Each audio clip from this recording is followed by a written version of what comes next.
Hello, everyone. Welcome to this week's discussion. I hope everybody had a good spring break.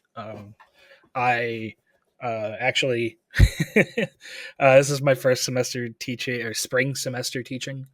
So I actually completely forgot about spring break um, until last week. So apologies if anybody um, was unsure what was going on with our schedule and the syllabus and everything. I will say that before we begin today's lecture, I want to just uh, find the right syllabus, take a look at the syllabus, and see where we are. So, because I forgot about spring break last week, I'm actually just going to move the assignment due date here for or start date here for project two to this week, and it'll be due not that next week but the week after, which is, if I look at my handy dandy calendar here, the 6th. Yeah. So apologies for that. Just want to get that out of the way real fast because like I said, I completely forgotten about spring break, and that is my mistake. Anyway, this week we're going to be talking about level design across different genres. Level design can vary. The important parts of level design can vary based on the genre of game that you're making, and most games in these genres kind of follow similar aspects to their level design, and you'll see some kind of crossover between different genres of games, and I want to talk a little bit about that as well, just to kind of give you the full scope of like how different level design methods can be used across different game genres. So, first one that we want to discuss is the first-person shooter genre. First-person shooter, multiplayer, PvP type games, all kind of similar vein.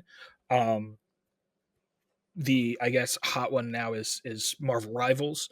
I feel like I made myself sound old there, but the Marvel Rivals being a third person hero shooter, um, the level design in that game follows these similar aspects that you would also find in a first person shooter game like Halo or Counter Strike or Call of Duty.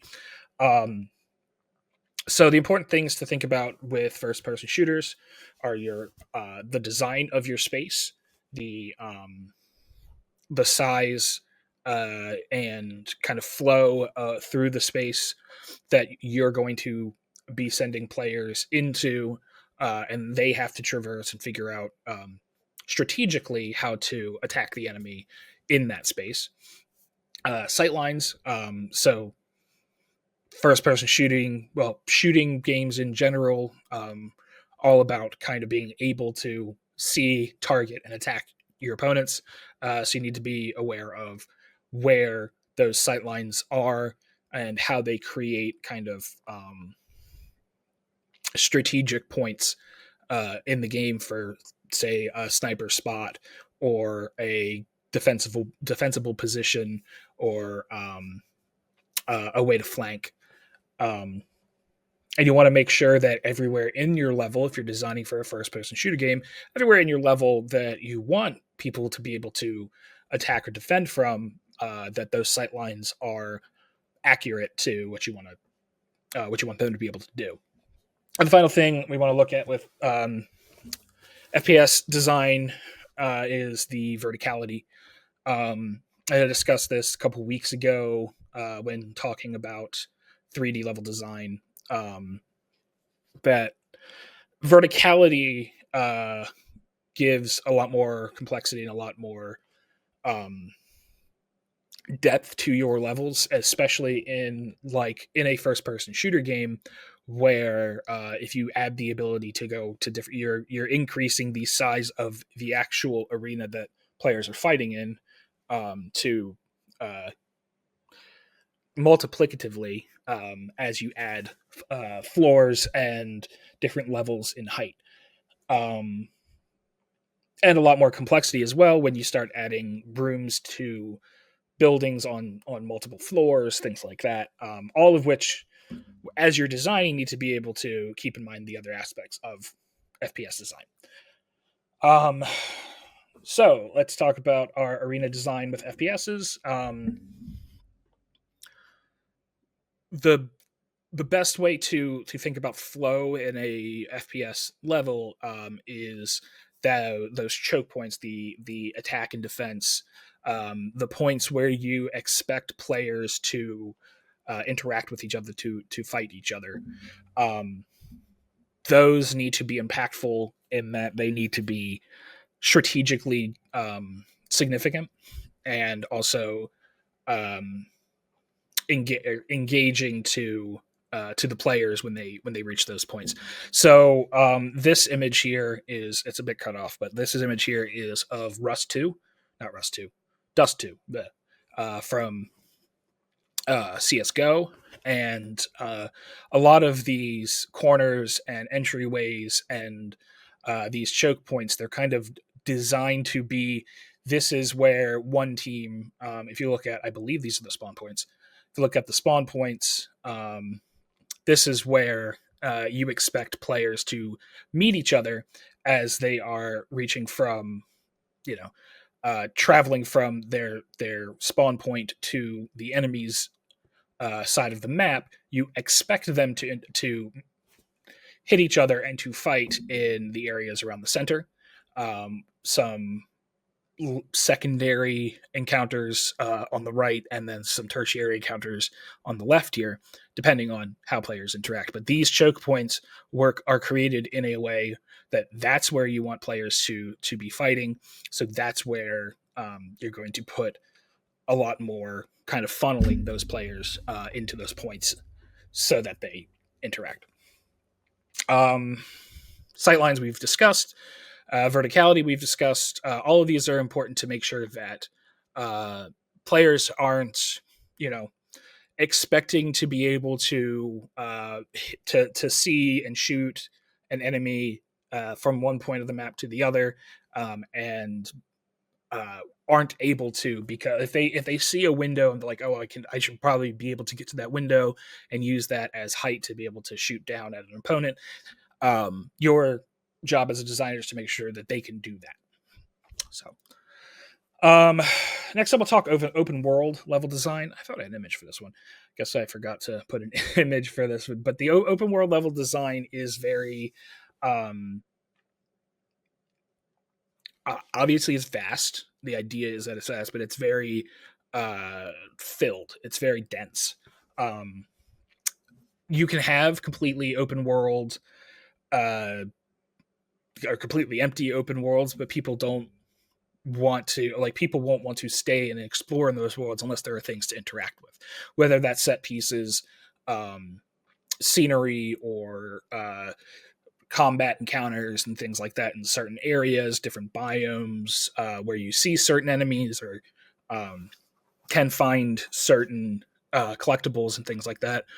Or if it's, secrets, story pieces, lore pieces, actual collectibles, side quests, things like that. You want to keep all of these different components of an open world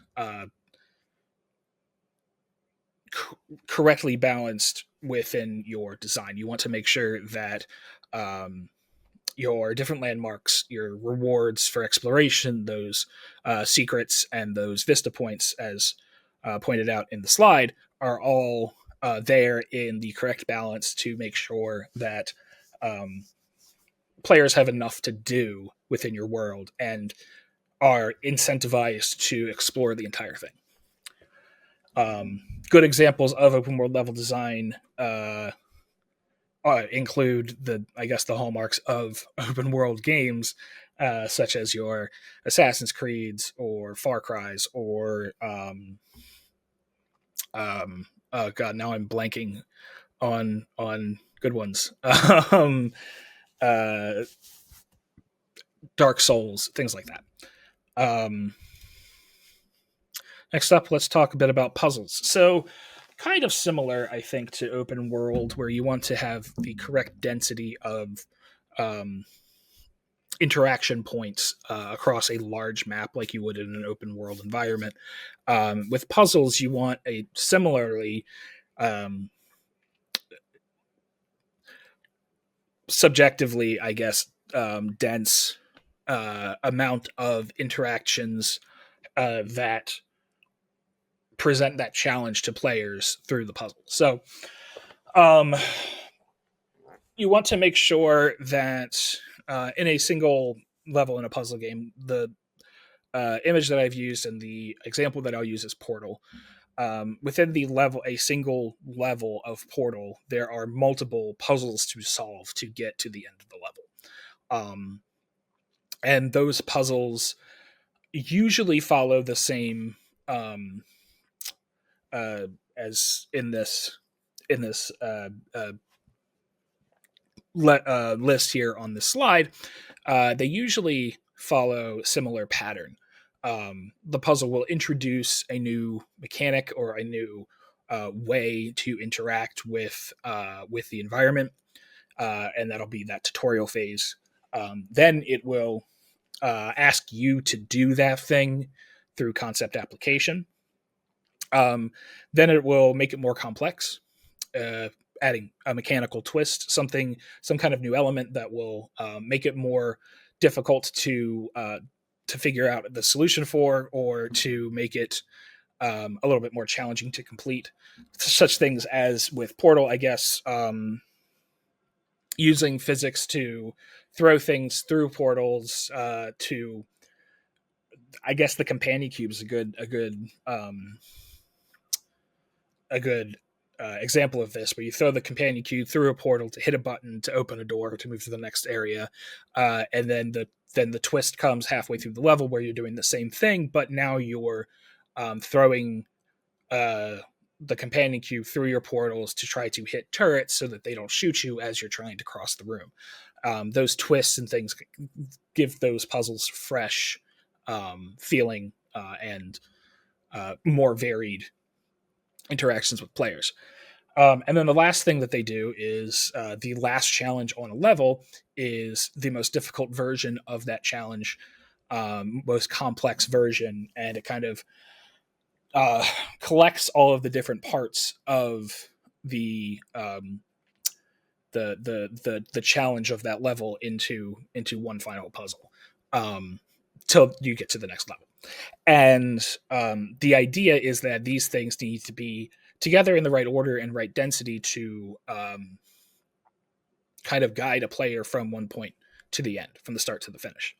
And overall, between levels of a puzzle game, they need to have that ramping up of difficulty that is, I guess, congruent to the overall completion of the game. So simple puzzles at the beginning, as you finish them and go to different levels, they get more complex, and then the last versions of those levels and those puzzles in those levels are kind of the most complex version of everything. Next up, let's talk platformers.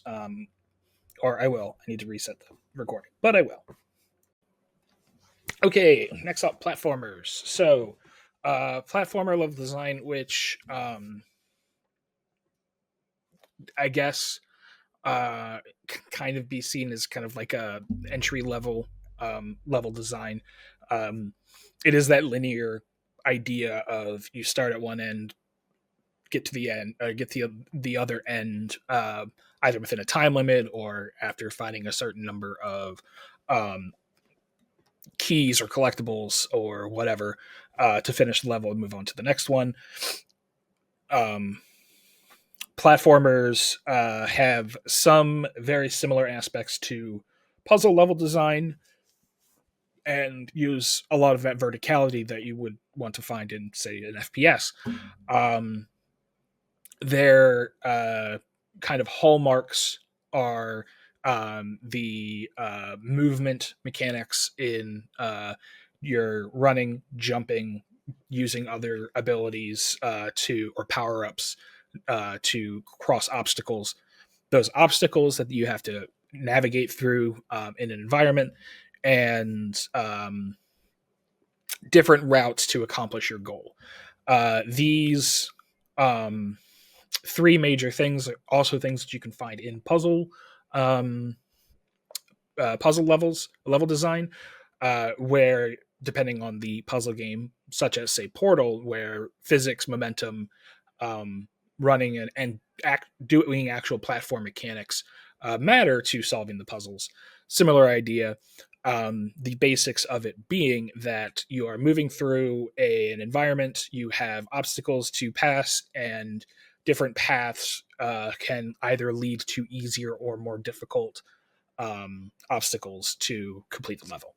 Um, a lot of times, I think one of the easiest or most classic examples of that risk reward idea is in World 1-1 in Super Mario Brothers, where um, you can stay in the overworld and run through what is, you know, technically the more difficult way of jumping through, jumping over gaps and avoiding piranha plants and fighting Goombas and Koopas, versus finding the secret path to the underground through the pipe. That is a lot easier to get through and skips most of the level, but is harder to find. Um, Similar concepts, or those similar concepts can also be used in puzzle games where you have um, solving those puzzles and finding ways through obstacles can lead to different paths that offer different rewards, whether it's um, something. Uh, sorry, I got a Discord message. I got distracted. Something lore wise, or some collectible, or some other kind of reward, or just a easier or shorter path to the end. Next up, this one is I wasn't sure whether or not I wanted to include survival games as an actual genre to discuss for level design, because more often than not in contemporary and modern survival games like Minecraft, as seen here, um, the level design feels, or in some cases is, random. Um, the challenge in survival games is, given a random location in a random environment on a random map, um, how will you use your resources to survive? How long will you be able to survive for? And how much can you advance uh, while surviving? Um, but the thing about games like Minecraft, and other procedurally generated level designs, is they do follow a formula. So when you look at the different biomes in Minecraft, whether it's, I guess we've got caves, plateau. I think that's a plateau. Um, Something with a lot of clay, or a lot of terracotta. It looks like, and uh, simple meadowlands, right? Um, they follow kind of these formulas where you'll have certain resources showing up in certain zones. So they'll have certain spawn rates. Certain enemies will show up in those biomes. Um, Things can spawn at greater frequencies, such as mine shafts in caves, or caves inside of your other uh, your plains biomes or whatnot. Um, and these do follow kind of this idea, where even if it is random, it's this idea that there is a certain amount of a certain threshold of resources that it needs to be available for players to be able to actually play. Um, and there are these different components that are necessary for gameplay to occur. So this list here where we have safe zones, risk zones, resource distribution, environmental challenges. These need to be distributed um, fairly amongst a level design. So, in the case of Minecraft, when you talk safe zones, really you're talking about player made safe zones. But these zones need to be places that are available, have enough of uh, a surface area where players can create bases or um, build objects or build tools, and aren't overly populated with challenges, whether it's enemies or environmental hazards, things like that. Um, and then you have your risk zone. So these are places that are the more dangerous places. So your mine shafts, desert temples, geez, all of the different woodland mansions, things like that, that are all of your different kind of spawnable illager towers, things like that. They're all your spawnable like places to explore to where you get into combat encounters more often, things like that. And then resource distribution should kind of follow the same idea that you have an even enough distribution that allows players to um, survive and build up their resources without getting stuck in any particular way because they don't have access to certain resources. And then also allow them to expand and look for for better resources in different areas. So you can play an entire game of Minecraft in a single biome and be totally fine, but you are incentivized to go out to different places to look for different materials to build your houses with, to find redstone for your mechanical things, to find diamonds for or netherite uh, for your equipment upgrades, things like that. And certain biomes may have far less of those resources than others that will have far more of those resources. So you want to incentivize players to explore more of the area to find better tools for survival. And the following, the last thing is environmental challenges, which are a little bit more prevalent in other games other than Minecraft, where Minecraft does have thunderstorms and things like that, that weather events that can change kind of how the overworld works. But if you've played, say, survival games like Valheim, where weather events and other magical things can happen with the different monsters and how they spawn and um, in what zones, and whether cold affects you or heat affects you, things like that are a little bit more um, challenging to uh, overcome. Those things need to be kind of placed on that sloping difficulty curve where you don't want people to spawn in an area that's just going to be completely battered by hurricanes forever, and it makes it hard to gather uh, dry wood for fires or um, certain resources, certain uh, rocks or whatever stones for certain buildings that are needed to get to the next level of whatever tool that they're trying to work with. And next up is Metroidvanias, which I included this because I am I'm a big fan of Metroidvanias, but they do something that is specifically unique to this genre that is not necessarily something that can be built on or used as influence from in other genres like open world games, simple RPGs, classic RPGs, or even um, platformers and things like that, where Metroidvanias tend to have a lot of backtracking, where while it is technically an open world, there's a lot of obstacles that require certain objectives to be met to be able to access.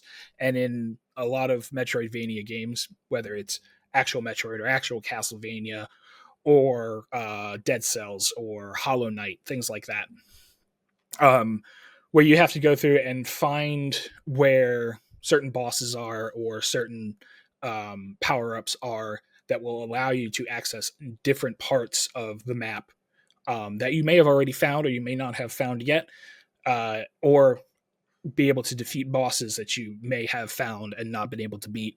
Things like that. They give you incentives to backtrack and find hidden areas, find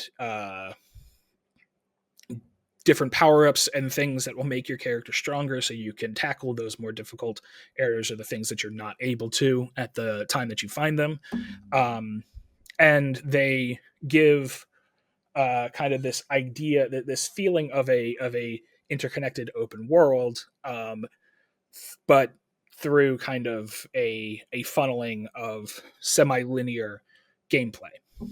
So if you're playing, say, Metroid, and you need the morph ball to be able to get past a certain room in the map, because the only way through is through, say, a little vent through a door or whatever.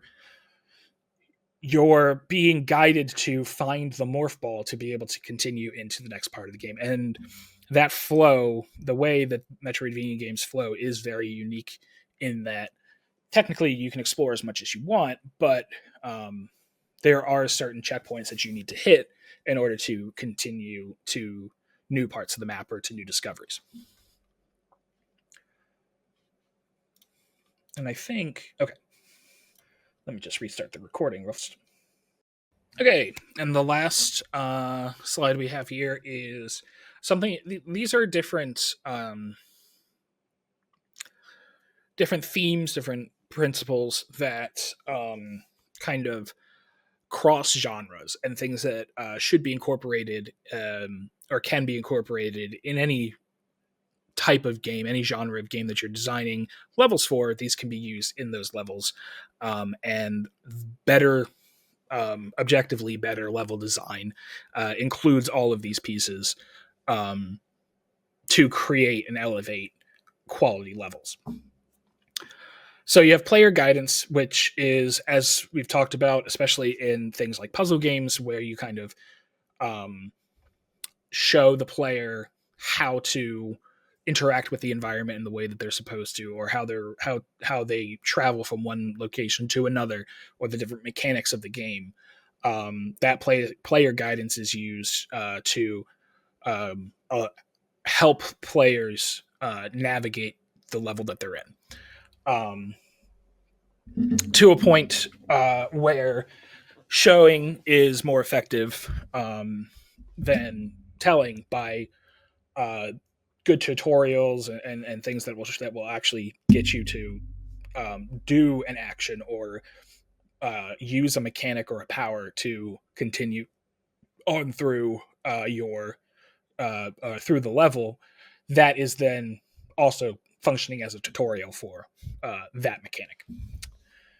Then there's difficulty curve. We've talked about this a lot, where challenges ramp up as player skills develop, as player ability and character power increase, difficulty increases.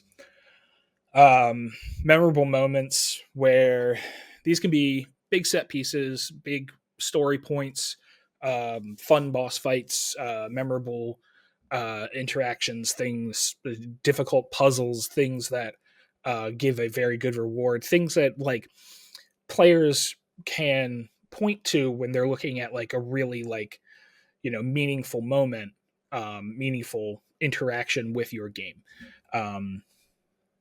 Those are the things that will create those lasting impressions.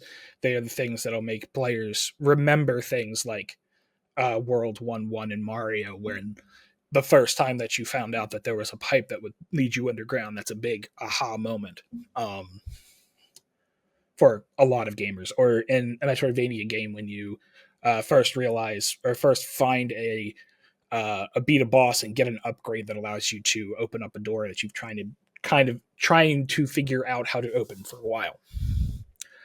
And the last thing is these cohesive themes, whether it's through the environment, the visuals, the gameplay mechanics, other elements in the game that kind of that work to reinforce that theme of the level or a theme of the world, um, that assist the narrative or assist world building. These cohesive themes, that some this idea of a theme is something that should consistently exist throughout every level, throughout every um, within every game, no matter what the genre is. And again, these are things that we've discussed before, um, just kind of wrapped up in a these are things that you'll see no matter what game genre you're designing a level for. And I believe that is, yep, that is our last slide. So last thing I want to go over with you guys, there we go. Yeah, so last thing I want to go over with you guys is the assignment, the second project that I will be, as I said at the beginning of this lecture, I'm going to be moving, posting all of that tonight, tomorrow, as I get around to it, and moving the due date to the 6th of April, to give you guys enough time for that. And the idea for that project is pretty simple. You're going to be taking the map or the level design that you started working on the beginning of the course and the previous project, and taking that into either Unity or Unreal Engine, your choice, or whichever other level editor you want to use, if it's Godot or Game Maker, anything that's readily available to you, and turning that prototype into an actual level design in an editor. The detail work and things like that are not necessary for this. It's more of a block out. So you'll be kind of creating those basic shapes and architecture, things like that, and then take that, the flow of your level and everything, and create the theme, or add the theme to that design for your final. So that's everything I want to discuss this week. I will talk to you or see you guys next week when we will be discussing different tools and things that you can use to build out your levels and create that cohesive theme that we've been discussing. Cool. Thanks, everybody. See you all next time.